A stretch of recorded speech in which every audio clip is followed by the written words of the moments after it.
Good morning. Welcome to the Unitarian Coastal Fellowship. This is a place where many paths meet, where we honor the rich tapestry of spiritual traditions, and where all are welcome to responsibly explore their own connection to the sacred. Whether you are here to seek, to remember, or simply to be present, we are glad you've joined us. Welcome. I am Karen Baggett, your worship associate today, and I use she, her pronouns. Here with us today is our worship leader, Reverend Gaye Morris. She lives in Manteo, North Carolina with the Reverend David Morris and their great-grandson, Oliver, who are also with us today.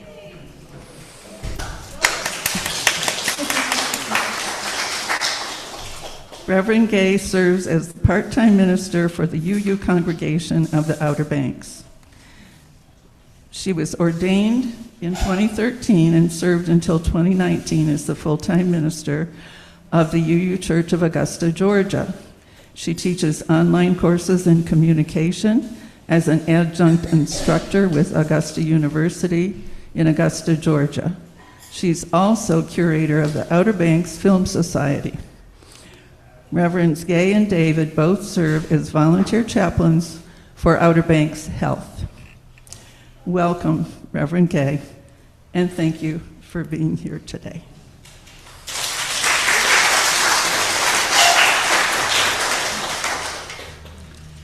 Thank you also to our accompanist, Megan Smith, and to Harriet Altman and Brittany Steimenger making magic on AV and Zoom today. If you're visiting us for the first or second time today, would you raise your hands that we may welcome you? Good morning. If you are comfortable with sharing your name and where you're from, we'll bring you the microphone. And if you aren't ready for that today, we respect that too.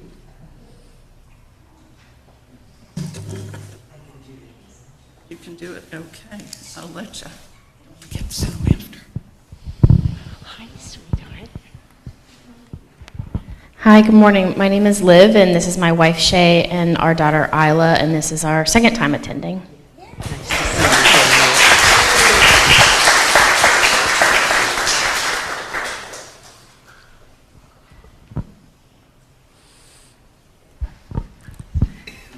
Hi, my name is Kathy McQuaid, and I was born and raised in Beaufort, North Carolina, but moved away for several decades and lived in the Atlanta area. And now I'm back. Great. Okay, and now let's find out who's on Zoom today. Penny. Good to see you. Oh, Zoom.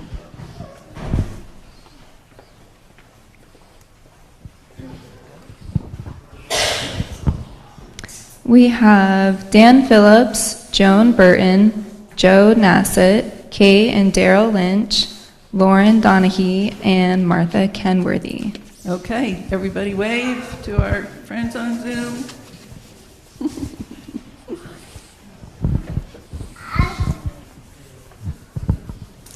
Thank you, Penny.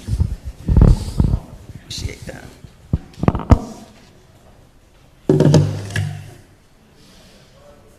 In case you're wondering about two microphones, Reverend Gaye showed up with a head cold today, so we're not sharing microphones. And we wish her complete recovery. At the end of the service, she'll be 100%.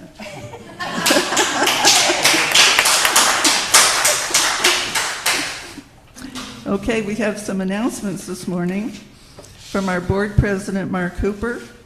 On June 14th, 2026, after the Sunday service, we will hold our annual meeting.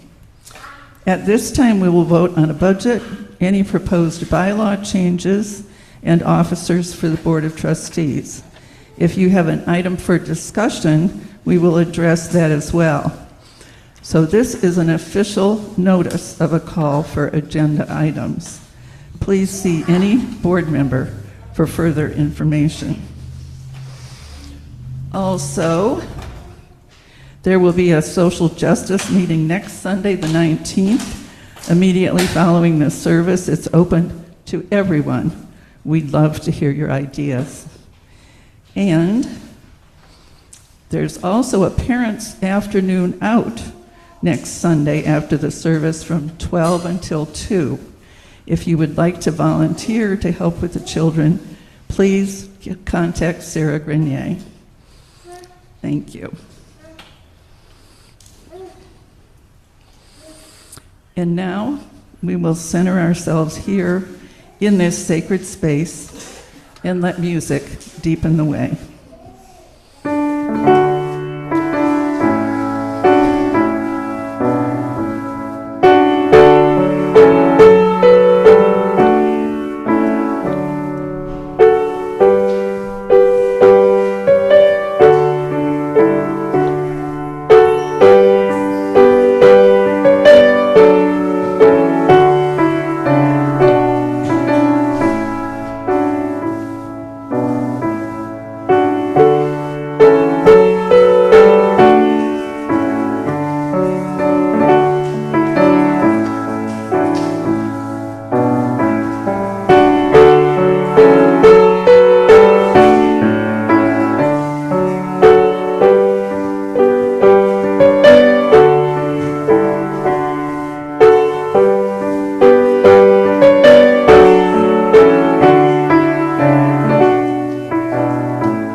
Thank you, Megan.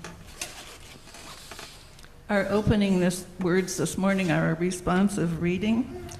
I will read the words in regular typeface, and you will read the words in italics.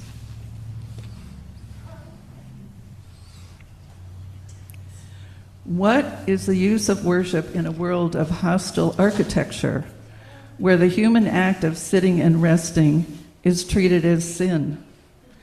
What do we gain from gathering when cries to comply with orders drown out reason, compassion, and sense?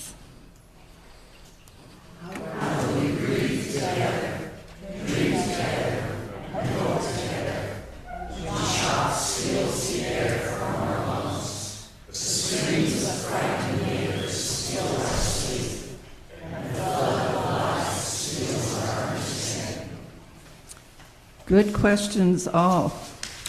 But listen, the use of worship is to remind ourselves that humanity is of worth, and that cynical choices that deny our bodies and needs are not. In gathering, we gain resilience and the reassurance that we are never alone, and that orders given from corrupt mouths are neither lawful nor just.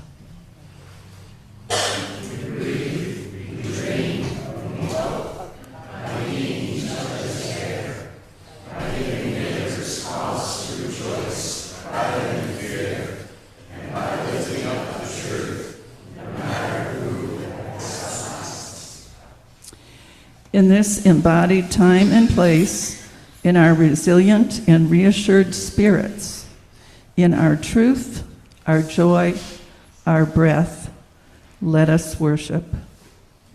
And now let us say these words together.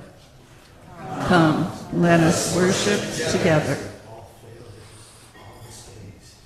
Oliver, would you like to come up and light the chalice with us?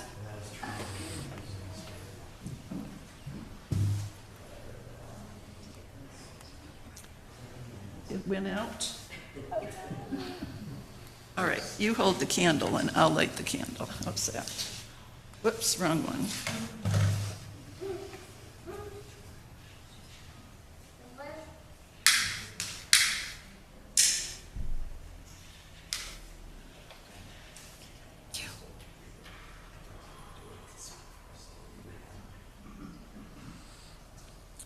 Our chalice lighting words are by Ben Sewell.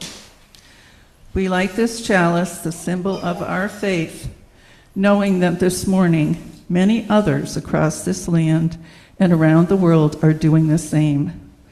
For us and for our far-flung kin, it is a light of peace, of justice, and of love. But without work, these aspirations flicker out as soon as the candle is extinguished. Let us all join together to accept the challenge of doing the hard work that makes these aspirations real. And we also light our peace candle to remind ourselves that peace is a process that requires work, that peace is not merely an absence of conflict, but the presence of justice. Thank you, Oliver. And now please rise as you're willing and able, and we will sing hymn 1024, When the Spirit Says Do. And you'll notice the word do is underlined, and in the second verse it will be replaced by the word sing. In the next verse, dance and laugh, then shout, and back to do. And you'll also notice that in the chorus part, we're going to start quietly and then build up. So y'all have to pay attention to me.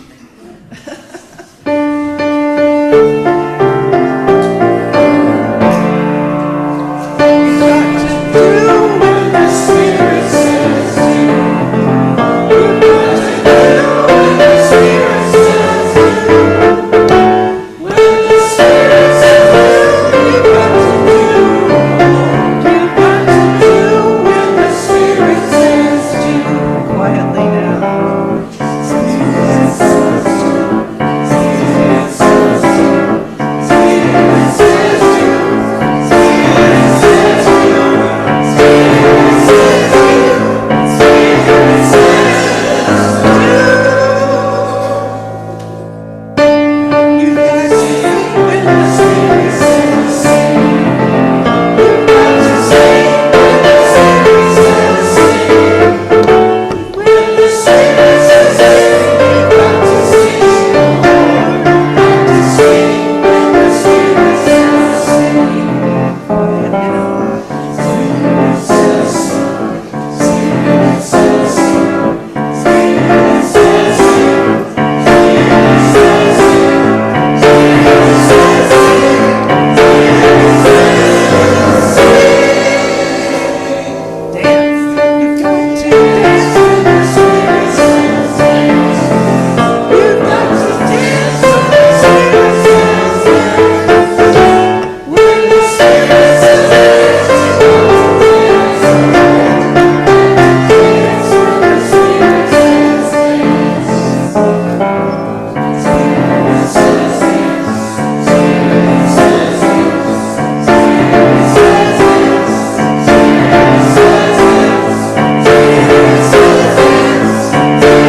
Each week, we make some space and time to be human and celebrate our joys and grieve our sorrows together. Should you wish to share a personal joy or sorrow about a person or persons in your life, there's a piece of paper to fill out in the corner here and place in the basket on the way to the chalice. After our ritual, I will read these personal joys and concerns to the congregation. You may now line up in this aisle here or over by the wall and select stones or shells from the basket to represent your joys and concerns and gently place them into the chalice of water. We welcome your joys and sorrows with our stones and water ritual.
We are thankful for the safe return to Earth of our astronauts and for the beautiful views, both physical and spiritual, they have shared with us during their journey. And we hold in our hearts those people around the world who are affected by greed and conflict. May we one day know true peace.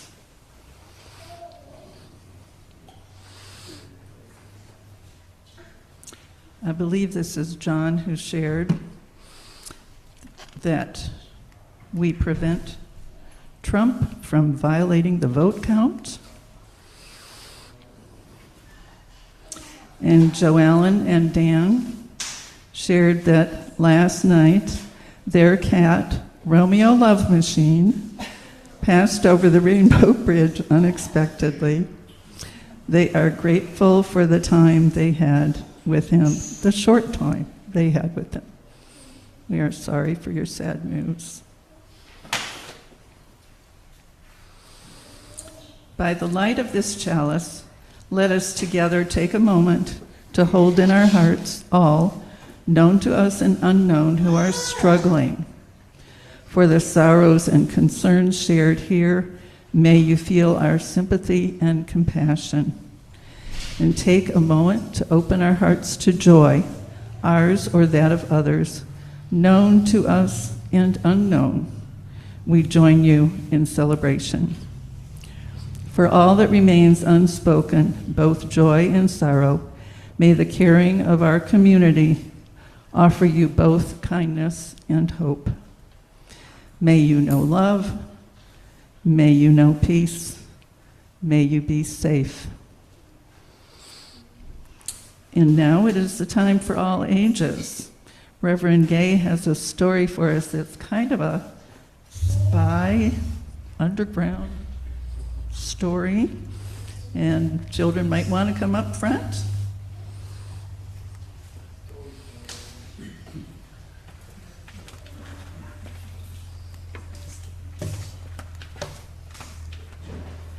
Well, good morning, and I want to add my joy and the joy for Oliver and David for us to be here again with you. And David and I have a special place in our hearts for this congregation and for Reverend Sally White when she was with you, so we're so glad to be here again. So, how many of you like to read spy stories? Those might be a little too old for these little ones here, but I bet there are other people who like to read spy stories, yeah? Yeah, John le Carré and, you know, all the classics, but also the ones that are on TV now. Awful lot of spy, mystery, investigation kind of things on. Did you know that our chalice symbol is at the center of one of the greatest spy stories of the past century? Well, at the opening of our service every Sunday, we light a flame inside a chalice, and this flaming chalice has become a well-known symbol of our faith tradition. A chalice looks like a cup to drink from with a flame inside. And flames are symbols in many different religions. At Christmas time, we light the Advent candles, and for Hanukkah, candles are lit for 8 nights. So here's the story of our flaming chalice. In the 1930s and 40s, the Nazi rulers of Germany began to invade countries in Europe, and they set up concentration camps to hold all the people they wanted to punish. Many people who were in danger were trying to escape. Unitarians here in this country were trying to help them, and they set up the Unitarian Service Committee. And this committee created a secret network of agents and people who could carry secret messages. These people were called couriers. And they used disguises, secret signs, and nighttime trips across borders to lead people to freedom. There was an artist named Hans Deutsch from Austria who had himself escaped to Portugal. And he was asked to create a symbol that could be put onto fake documents to make them look important and official. So, he designed a flaming chalice without ever having seen a Unitarian church or hearing a sermon. That symbol was also meant to symbolize the spirit of the work that Unitarians were doing. So Hans Deutsch used pencil and ink to draw a chalice with a flame. It was the kind of chalice that Greeks and Romans put on their altars with a holy flame that offers help. That design was made into a seal for papers and a badge for agents. And since that dark time, many UU congregations start their service by lighting a chalice. We have a big chalice here, but they are in many different forms, many different colors, many different shapes. You have another one here that holds your shells and your stones. So when you look at the chalice from now on, you can remember how it is a symbol that was used for people who risked their lives to rescue people in danger. It's a symbol still today for justice and for compassion. And that's our story about the chalice.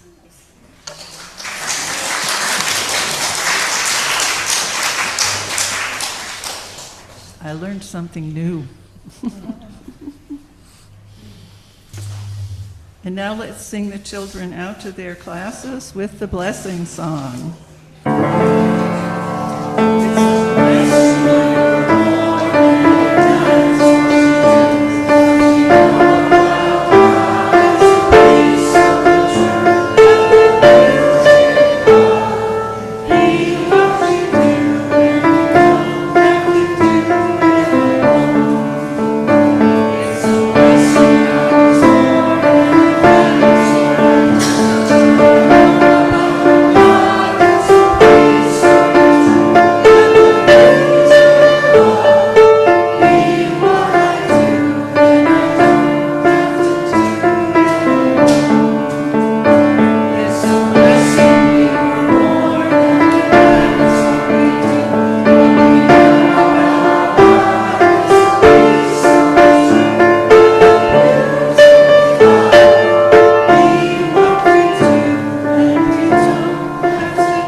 For those of you who are familiar with the Jewish or Christian traditions, Amos is a prophet, and I'd like to read from the 5th chapter of Amos this morning from the translation, The Voice.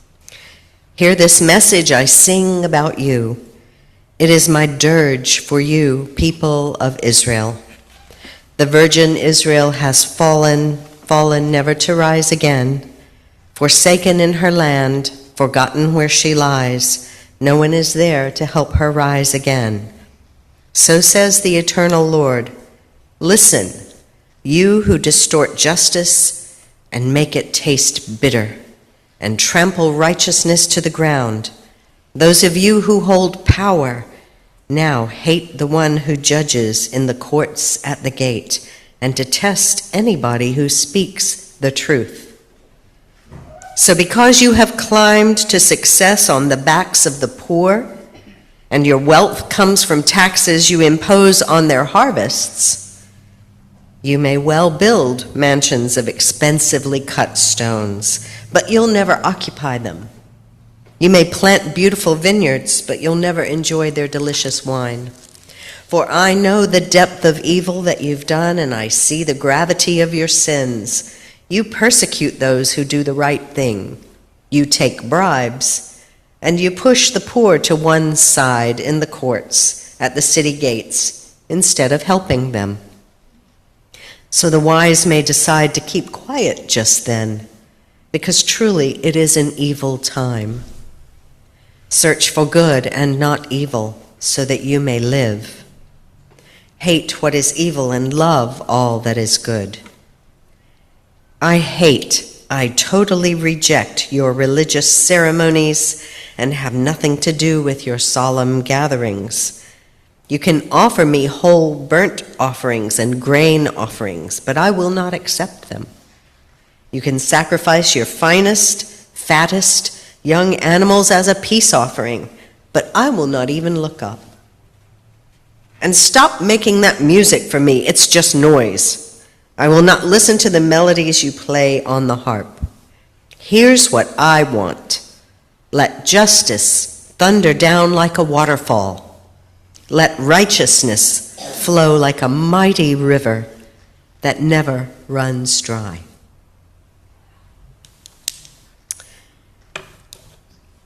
Samuel Thomas, writing for the Society of Biblical Literature, tells us all the prophets in the Hebrew Bible exhibit moral outrage, but Amos seems to have been downright hopping mad. The American writer and theologian Frederick Buechner describes Amos in an unforgettable way. When the prophet Amos walked down the main drag, it was like a shootout in the Old West. Everyone ran for cover. Amos lived in the 8th century BCE, and though he was from a southern Judean town called Tekoa, he preached his message of judgment and reform to the prosperous populations in northern Israel. Samuel Thomas agrees that Amos voices prophetic rage against the injustices of that day. The entire book is given to denouncing the excesses of 8th century BCE Israelite life and reminding people of their true covenantal obligations. According to Amos, a nation is exceptional by the measure of how it cares for the lowest members of society. And a nation of religious hypocrisy and economic justice is one that will perish. Buechner describes it this way: Amos's special target was the beautiful people. And shooting from the hip, he never missed his mark. He pictures them sleek and tanned at Palm Beach, Acapulco, Saint-Tropez. They glisten with bain de soleil. The stereo is piped out over the marble terrace. Another tray of Bloody Marys is on the way. A vacationing bishop plunges into the heated pool. With one eye cocked on them, he has his other cocked on the unbeautiful people. The varicose veins of the old waiter, the pasty face of the starch-fed child, the winos passed out on the railroad siding, the ragged woman fumbling for food stamps at the checkout counter. When justice is finally done, Amos says, there will be hell to pay. The happy hour will be postponed indefinitely. Nothing but a few chicken bones will mark the place where the once cold buffet was spread out under the royal palms. But according to Amos, it won't be the shortage of food and fun that will be hurt. It will be the shortage of hearing the words of the Lord. Toward the end, God will make himself so scarce that the world won't even know what it's starving to death for. For more than a year now, all across this country, UU ministers have been preaching about justice with a new urgency. It's a good Sunday to do that. This month we mark again the anniversary, just 2 years shy of 60 years ago, of the assassination of the Reverend Dr. Martin Luther King Jr. He invoked the phrase, "Let justice roll down like water," in his famous 1963 letter from a Birmingham jail, in which he addresses the reluctance of his fellow Southern clergymen to come to the aid of the oppressed Southern Black communities during the Civil Rights Movement, and specifically to join with him in his nonviolent campaign. Let me read you what Dr. King wrote while he was in jail. Normal and healthy discontent can be channeled into the creative outlet of nonviolent direct action. And now this approach is being termed extremist. But though I was initially disappointed at being categorized as an extremist, as I continued to think about the matter, I gradually gained a measure of satisfaction from the label. Was not Jesus an extremist for love? Love your enemies. Bless them that curse you. Do good to them that hate you, and pray for them which despitefully use you and persecute you. Was not Amos an extremist for justice? Let justice roll down like waters, and righteousness like an ever-flowing stream. So, Dr. King asks, the question is not whether we will be extremists, but what kind of extremists we will be. Will we be extremists for hate or for love? Will we be extremists for the preservation of injustice or for the extension of justice? Dr. King was puzzled as to why Christian ministers did not want to engage in justice seeking. But this quote from the prophet Amos was important to him because Amos was criticizing the religious leaders of his time too. King also included it in his I Have a Dream speech. Let justice flow down like waters and righteousness like an ever-flowing stream. Presbyterian minister Rebecca McLeod Hutto observes, while this is a beautiful image of God's gift of justice, if you were to read the verses before this line, God tells the people, I hate your festivals, I despise your worship. Take me away from your noise. So the water that Amos speaks of flowing down is an image of a flood of justice that will cover the land and destroy every injustice in its wake.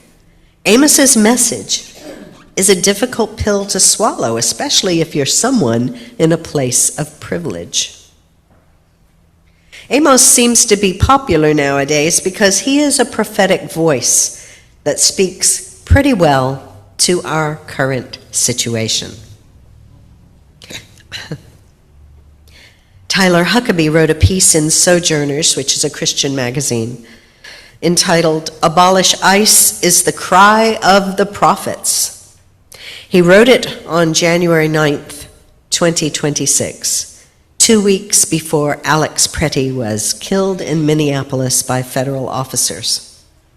Huckabee points out that in the book of Amos, there is a rival prophet who tells Amos to go away and stop spreading his message. Huckabee comments, for as long as there have been prophets, there have been people telling prophets to shut up. Or, as we see with Amos and Amaziah, people telling prophets not to shut up exactly, but to go do their thing far away from powerful, comfortable people. Prophecy, after all, is disruptive to everyone, particularly the powerful and the comfortable. Huckabee's article says that ICE should be abolished and that the last year has made something devastatingly clear. Those who called for ICE's abolition were not dewy-eyed idealists or paranoid conspiracists.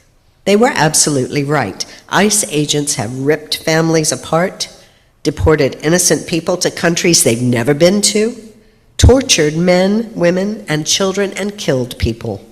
There is no amount of good ICE could do that would justify its existence.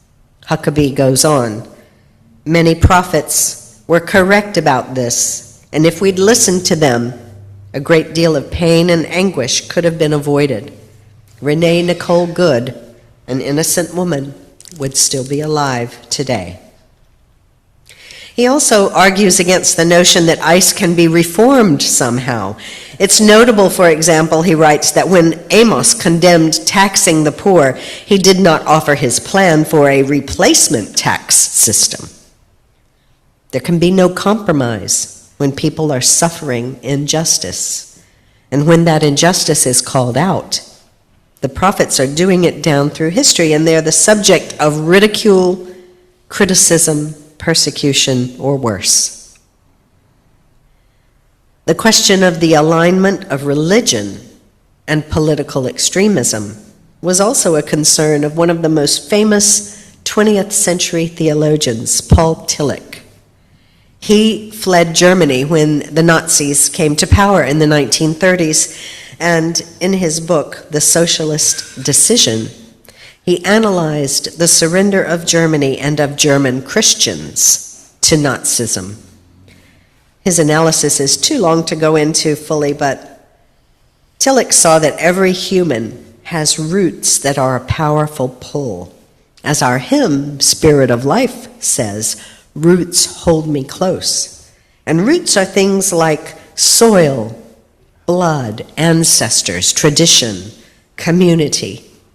And we need to realize that those come from being born into a world we did not make. These roots give meaning to our lives. And they can have a religious aspect as well, but roots are challenged by another factor, that of justice. When our conscience begins to ask a moral question of us, is what my people do right? Tillich calls this the prophetic dimension of faith, what we see in Amos demanding an end to injustice. Justice takes wing from roots, and as again we sing in Spirit of Life, wings set me free. If we have origin only, that is tribalism, my group right or wrong. If we only have moral demands apart from roots, they lack community. Fuller says that the Hebrew prophets like Amos demonstrate a faith that is rooted enough to care, but free enough to judge. I believe that our UU faith tradition has learned to hold these two things, roots and wings, in tension. We affirm principles to which we aspire, and we claim sources like Christianity and Judaism, but we also put love at the center of everything we do. But things go wrong, as they did in Nazi Germany. Tillich believed that autonomy, encouraged by liberalism, equates freedom with self-interest. We hear the argument that in a rational society, tradition, ritual, and community are superstitions to be outgrown. When we tilt towards autonomy, roots no longer are deep enough, and that emptiness leaves souls hungry. Fuller says that the lecture series rather than liturgy, social ethics committees rather than sacramental community speak to the enlightened mind, but not to the vital depths and desires of the human heart. The discarded and devalued symbols and practices that once meant so much to people are hijacked and perverted by opportunists. Christian nationalism harks back to a nostalgic golden age that its adherents believe existed before secularism, before immigrants, before cultural diversity imposed by elites, when America was God's chosen land. It's ritualized by prayer breakfasts and worship services with American flags prominently displayed. This for them is an America with clear, indeed rigid, moral boundaries, an America that sees in the other an explanation for anxiety, an America that demands an exclusive sense of belonging. Fuller says that this dangerous religious view has power because it addresses genuine human hungers, but in ways that privilege the tribe, a finite political identity that has claimed sacred status. So in it, no prophetic action is tolerated.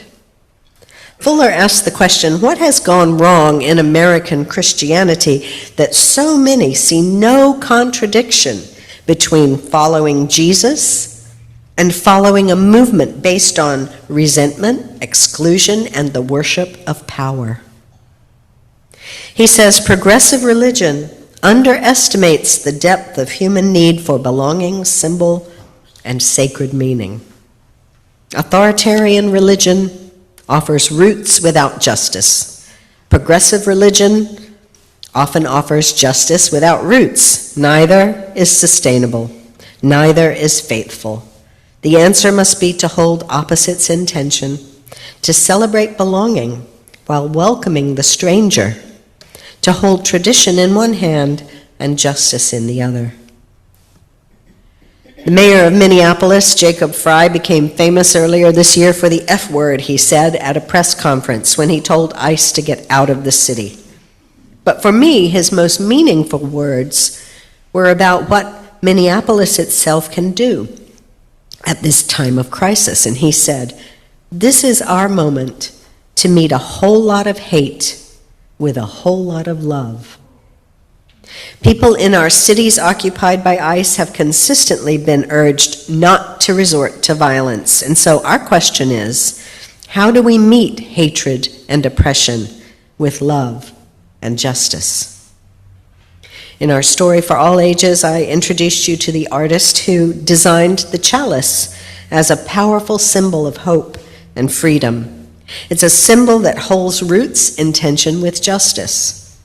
But I also want to introduce you this morning to two heroes whose resistance to Nazism used that symbol very effectively: Unitarian minister Waitstill Sharp and his social worker wife, Martha. You can read about them in past issues of UU World, especially in its 2006 issue on the 200th anniversary of the American Unitarian Association.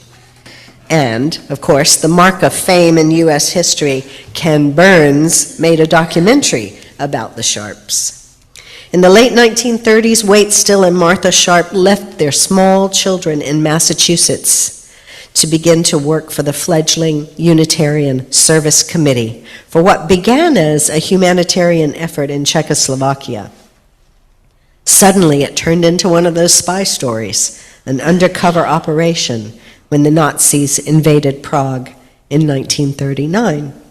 Together, the Sharps used the very symbol of the chalice on forged papers that saved hundreds of people, helping Jews and non-Jews, intellectuals, political leaders, writers, artists, and children flee to safety from the Nazis.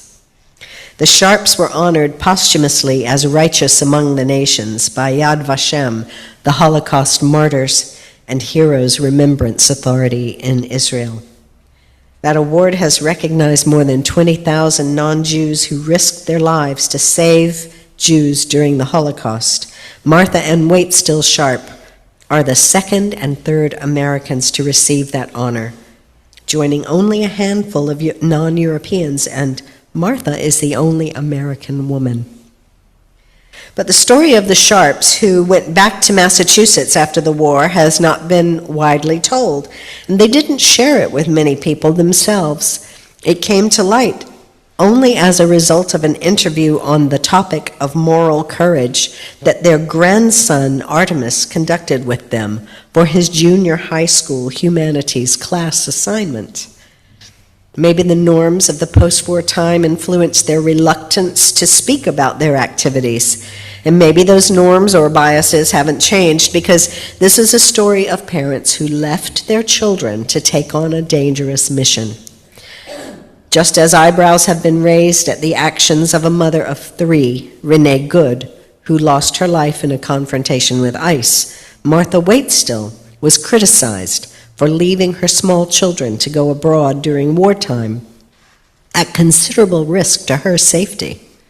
Artemis Joukowsky has written about how he tries to imagine the way his grandmother would have framed the choice to leave her children behind. She asked herself, what is a life worth? And what would I be willing to do to save it? She decided that saving other people's lives and helping this terrible crisis was worth the trade-off. She knew her children were being loved and cared for, and would eventually understand that her being away from them would be understood in the larger context of what was going on in the world. But it wasn't easy. And Artemis says, my grandparents made the decision they made, and they suffered about it all their lives. Their grandson was amazed to learn about what his grandparents did. quietly, without any fanfare, in response to the prophetic call they heard. They were unlikely heroes. But many who answer the call to be prophets have very little about them that looks particularly prophetic. Huckabee writes, Amos, when defending himself from Amaziah's accusations, said, I was neither a prophet nor the son of a prophet, but I was a shepherd, and I also took care of sycamore fig trees. But the Lord took me from tending the flock and said to me, Go prophesy to my people Israel. In other words, prophets don't come cloaked with power, respectability, or social cachet. They only come with a message that they feel compelled to deliver. That message might sound extreme, woke, or unrealistic, but we ignore it at our peril. Tripp Fuller reminds us that in the 1930s, Paul Tillich stood on the edge of an abyss, but we also stand in the stream of those who faced the abyss before and found the courage to be. The prophets faced it. Jesus faced it. We are called to face it too. Not with confidence in our own wisdom or power, but with expectation, the trust that even in the darkest times, the eternal is breaking through.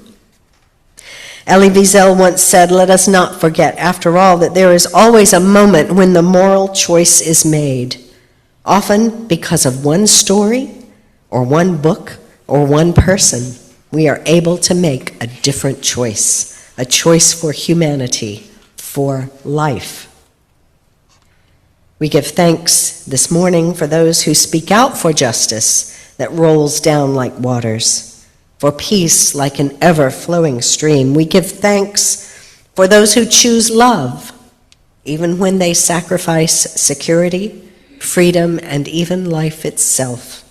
Those whose tragic and noble last words open up the possibility of hope and forgiveness. The last words of Jesus were, forgive them, Father, for they know not what they do. Dr. King, I've seen the promised land. I may not get there with you. I'm not worried about anything. I'm not fearing any man. Renee Good, that's fine, dude. I'm not mad at you. Blessed be. Amen.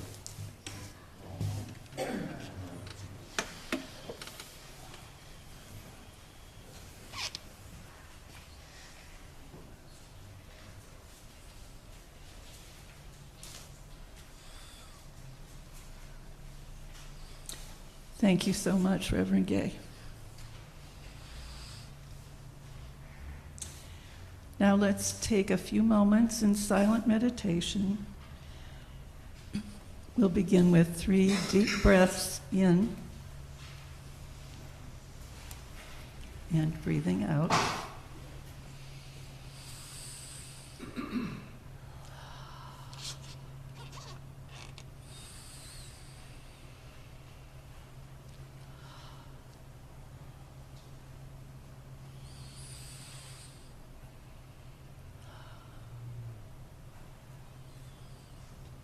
And when Megan begins to play, we'll remain seated to sing Spirit of Life.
This month for our offering, we will be sharing the plate with ULACON, Union of Latinos in Eastern North Carolina. ULACON provides mental health support, education, interpretation, advocacy, English class, legal assistance, and so much more. Please give generously for this community that is experiencing such oppression from our current administration. May our generosity bring them joy and solidarity. We now invite the greeters to come forward. And remember that if you are at the end of the row, you'll pass the plate behind you.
And now let's bless this offering by singing From You I Receive, number 402.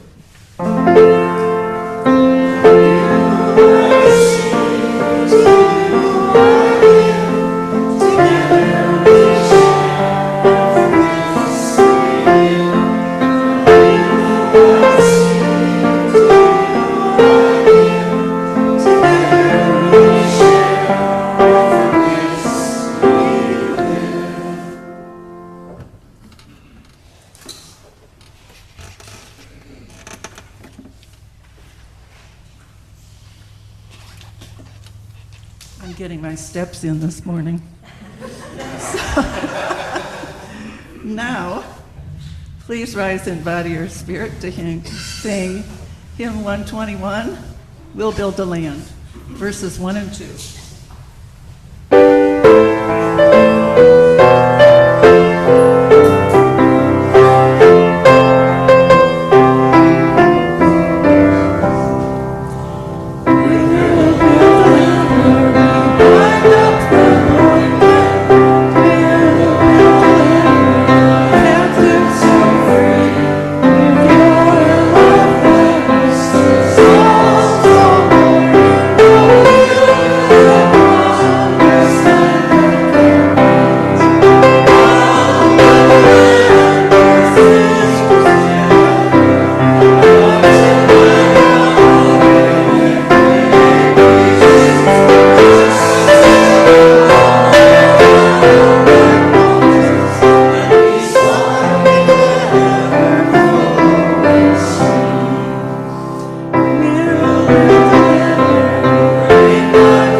Please join me in reading our chalice extinguishing words. We extinguish this flame, but not the light of truth, the warmth of community, or fire of commitment. These we carry in our hearts until we are together again. And now in Espanol, extinguimos desde llama, para no la luz de verdad, el calor de comunidad, o el fuego de nuestro compromiso. Estos los llevaremos en el corazón hasta que estemos juntos otra vez. It is UCF tradition for the benediction to join hands and form anything close to a circle. However, if you prefer not to, or if moving is not what you need right now, please remain in the center of the circle, and we'll surround you with our presence and love.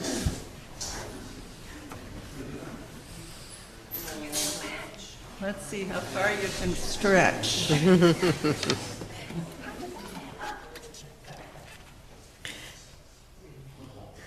Our benediction words come from Mason Bolton.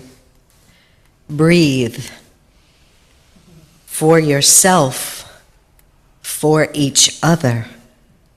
Let us breathe in when others cannot, when we can do nothing else. Let us stretch ourselves open to embrace our friends, extend our bodies outward to anyone willing to meet us, and even those we think may not be willing. Let us hold each other for this moment, for this blink of human existence. Go in peace, believe in peace, create peace. Amen. Blessed be.